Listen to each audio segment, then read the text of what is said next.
vraiment mon histoire est un peu choquante, peut-être troublant pour certaines personnes. Je suis une femme mariée depuis, ça fait 11 ans. Et je me suis mariée très jeune. Quand je rencontrais mon mari, j'étais encore étudiante. Et moi, je suis née d'une famille pauvre. Donc quand je le rencontrais, j'étais sur le coup même d'arrêter les études. Mais lui, par le contraire, c'était un homme aisé. Et il est né d'une famille aisée.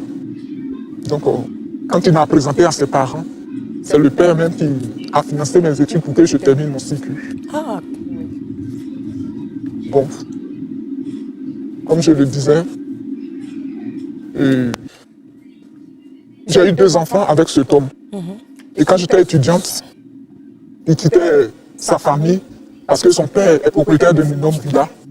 Une villa familiale où vivent toute sa famille, pratiquement. Donc c'est là-bas mon mari aussi vit. Donc quand j'étais étudiante, j'étais à Yamoussoukro. C'est son père même qui m'a trouvé mon premier poste. Ok. Oui. Bien, sauf que le problème qui m'amène ici, l'homme en question est infirme. Il est infime. Oui. Donc quelqu'un pourra me dire, mais tu as vu son infirmité, puis tu l'as accepté. C'est ça. Mais quand je parle d'infirmité, il ne s'agit pas de ses 2 pieds. Il s'agit aussi du 3e pied. Attendez.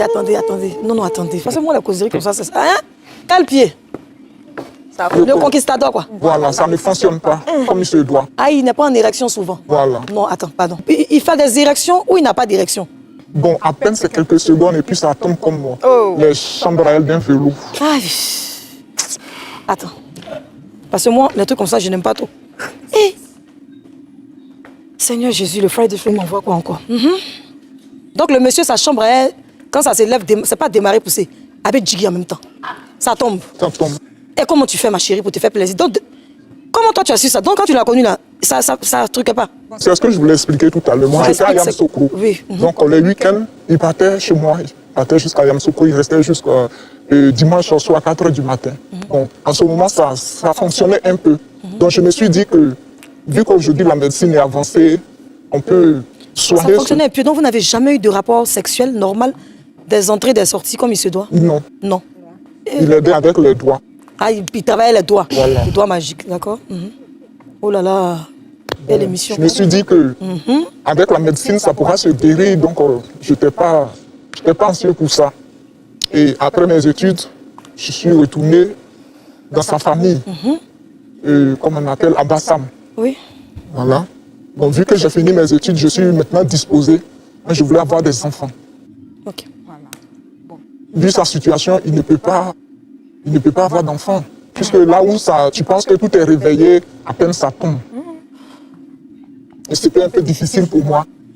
En tout cas, difficile pour moi de gérer. Je ne pouvais pas être épanoui sexuellement. Et je pense que quand je regarde, moi je suis enfant unique de ma mère, puis je ne vais pas avoir d'enfant. Vraiment, c'était un peu compliqué. Mais pourtant, je l'aimais beaucoup. Lui aussi, même énormément passionné.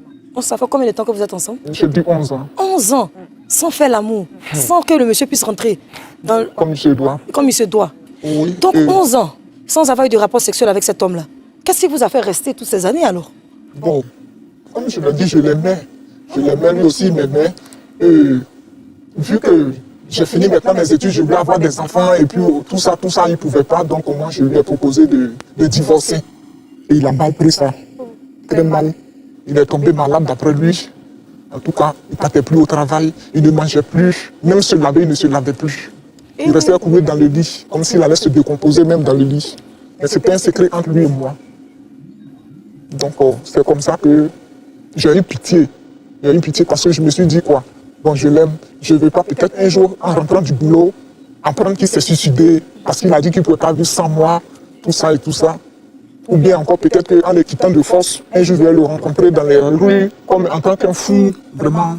Ça va aussi me permettre, j'aurai peut-être sa mort sur ma conscience ou bien une folie sur ma conscience. Donc j'ai eu pitié et je suis resté. Je suis resté. Et un jour lui-même, il m'a approché, il m'a proposé de le tromper. De le tromper pour qu'il puisse me garder, il ne veut pas me perdre. Ah oui. Et moi, j'ai mal pris cela. Parce que j'ai trouvé ça pas du tout respectueux. Ah bon? Oui. D'accord. Donc tu aurais préféré le quitter que de le tromper. Voilà. Et ensuite? Bon. J'ai mal pris cela. Il m'a demandé pardon, il s'est excusé. Il m'a même acheté une voiture pour ça, pour me demander pardon. Puisqu'ils sont riches. Acheté une voiture. Et j'ai eu encore pitié, je suis resté. Mais de vous à moi, quand le corps a un besoin, il l'exprime. Quand l'estomac a faim, il explique. Et quand là-bas aussi a faim, je vais où, je fais comment. Tu as compris? On y va, on continue, madame. J'étais dedans comme ça, je ne savais pas quoi faire. Puisque moi, quand j'étais adolescente, j'ai vécu certaines situations autour de nous. Et je me suis dit que moi, quand je vais grandir, je vais demeurer fidèle à mon homme. Pas du tout le tromper. Et la vie m'a fait un sale coup en me donnant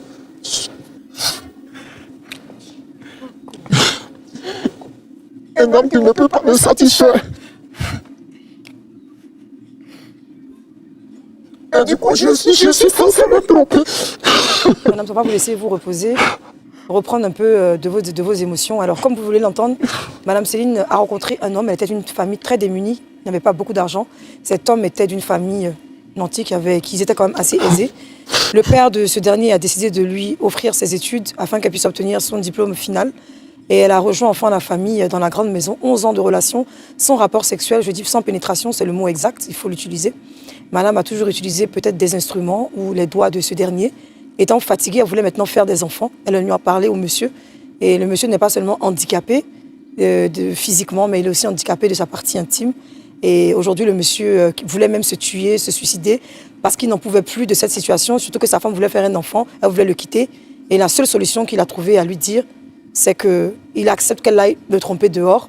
Et il lui a offert une voiture, mais Madame Céline trouve que c'est, après toutes ces années de sacrifices qu'elle a pu faire avec lui, comment il peut lui demander d'aller coucher avec un autre homme? On se retrouve tout de suite juste après la pub. Wow.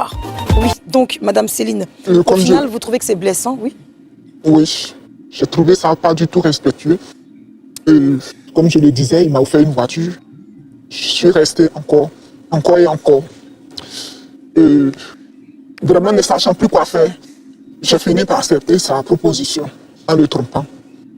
Ah, d'accord. En le trompant. Et c'est en cela que j'ai eu les 2 enfants dont j'avais parlé au début de mon histoire, que j'ai 2 enfants avec lui. Et lui s'est contenté de ça parce que d'abord ça le couvrait. Personne ne pouvait savoir qu'il était vraiment impuissant. Et il était heureux d'éduquer ses enfants, d'élever ses enfants-là comme ses propres enfants. En tout cas, très heureux, il s'entendait bien avec ses enfants. Il savait que je m'étais trompé pour avoir ses enfants. Mais il s'est dit en lui-même que c'était le prix à payer pour pouvoir me garder. Et nous sommes restés là comme ça. Et jusqu'à ce que moi-même aujourd'hui, ce qui me fatigue, les enfants sont en train de grandir. J'ai dit l'autre a presque 7 ans. Oui. Ils sont en train de grandir. Et moi, qu'est-ce que je fais de tout ça? Qu'est-ce que je deviens dans tout ça? Vraiment, je ne supporte plus. Parce que je ne peux plus garder le secret. Le secret qui est le père de ses enfants, ça me fatigue, ça me ronge. Je suis contrarié. Et quand je suis venu dans cette famille, vraiment, toute sa famille m'a accueilli comme si j'étais de leur. Madame Céline, est-ce que votre mari vous a déjà demandé qui est le père des enfants? Non, c'est ce que je dis. Il ne s'est pas posé la question parce qu'il s'est dit que c'était le prix à payer. Je ne s'est pas soucié de cela. Il a camouflé la chose comme il se devrait. Ce qui me ronge, moi, quant à moi, ça me ronge maintenant parce que les enfants sont en train de grandir. Vous voulez leur avouer la vérité, c'est ça? Bon, je ne sais pas, c'est pourquoi je suis sur ce plateau pour que vraiment, je ne sais pas. Donc pourquoi vous êtes exactement venu aujourd'hui au Friday Show? Je n'ai pas compris la question. Quelle est votre arrivée au Friday Show aujourd'hui? Pourquoi vous êtes là aujourd'hui? C'est ce que je disais. Ça me fatigue. D'accord. Je suis en train d'être rongé. Moi qui avais au départ eu pitié de lui, je pense que c'est moi qui suis en train de faire pitié dans cette affaire. Parce que vraiment, ça me fatigue, ça me ronge. Ça me ronge. Je ne sais plus quoi faire. Je ne sais pas comment gérer cette situation. Alors moi, du coup, je vous ai très bien entendu, mais j'ai l'impression, pour quelqu'un qui a l'habitude d'écouter des histoires, que vous tournez autour du pot. Quel est le secret? Qu'est-ce que vous êtes venu nous dire? Dites-nous réellement, madame, pour qu'on puisse vous aider. Parce qu'on n'est pas seul, on a les téléspectateurs qui sont partout dans le monde qui participent à cette émission. Et quand l'émission finit, chacun vient dire pour lui. Donc on veut vraiment savoir le deep inside. C'est quoi le secret, madame? Vraiment, franchement, madame, j'ai honte. J'ai honte de dire qu'il y a le père de ces enfants. Sinon, je lui aurais avoué depuis très longtemps. Je n'ai pas voulu que ça se passe ainsi. pas du tout.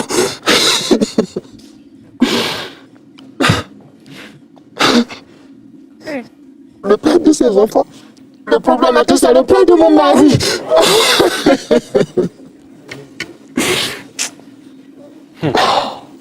Madame, pardon, j'ai pas trop entendu. Je dis c'est le père de mon mari. Le papa de votre mari, c'est lui qui est le père de vos enfants. Et c'est ce qui me fatigue, c'est ce qui me mange. Waouh. Madame, nous voulons garder votre intimité.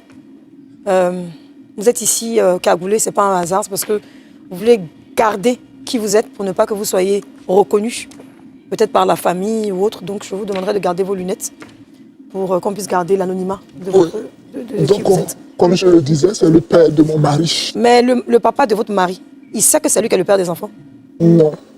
Ah, comment Mais je ne sais pas si c'est le karma qui fait ça, mais il les aime beaucoup, beaucoup très fort. Attends, Et- Le sang appelle le sang. attends, madame, attends. Vous avez eu des rapports sexuels avec le papa de votre mari? Oui. Et c'est là que vous êtes tombée enceinte? Oui.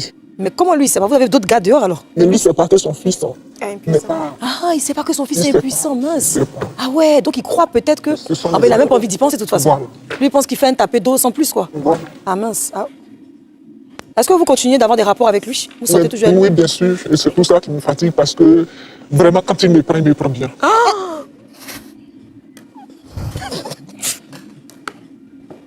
Mais vraiment.